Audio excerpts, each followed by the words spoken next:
A moment months in the making, with the House of Representatives set to vote today to force the release of documents related to the Jeffrey Epstein case. Everybody's voting for it. So you're voting for it because everyone's voting for it. Everybody's going to vote. And what we need to do is protect the innocent, and we need to hang the guilty bastards that are involved with it. Some Epstein survivors also gathering in Washington ahead of the vote, and a PSA urging the release of the files, playing in the shadow of the Capitol overnight.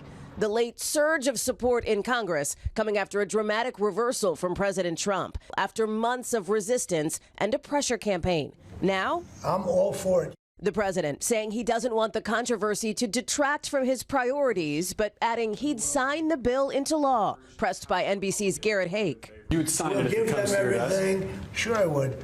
Let the Senate look at it. Let anybody look at it. But don't talk about it too much because, honestly, I don't want to take it away from us. One conservative lawmaker telling NBC News some Republicans privately encouraged White House officials to shift strategy on the bill, co-sponsored by Republican Thomas Massie, who says the president doesn't need to wait for Congress to act. If they're serious about it, they should release them right now.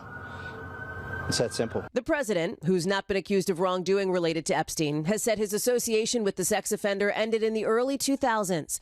And this morning, the fallout from the Epstein scandal growing after the release of emails from his estate last week. Larry Summers, the former Harvard president and former Treasury Secretary under President Bill Clinton, announcing overnight he is stepping back from public commitments after correspondence between him and Epstein came to light.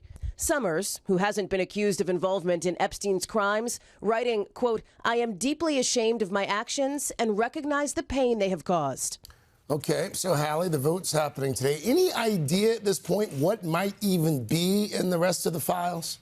Yeah, if ultimately they do end up getting released, Craig, if this goes through the Senate, the president signs it, et cetera, we could see financial records. We could see more Epstein emails or texts, maybe evidence from hard drives seized from his properties, investigative summaries of interviews with key players. But keep in mind that this bill also lets the DOJ withhold information that would jeopardize an active federal investigation. And of course, the president last week directed his DOJ to open an investigation. So there's really a question on how that might ultimately affect what becomes public. And by the way, Craig, there is no timeline on when the DOJ would have to comply if this bill does pass. Craig? All right. Our senior Washington correspondent, Hallie Jackson, starting us off there. Hallie, thank you.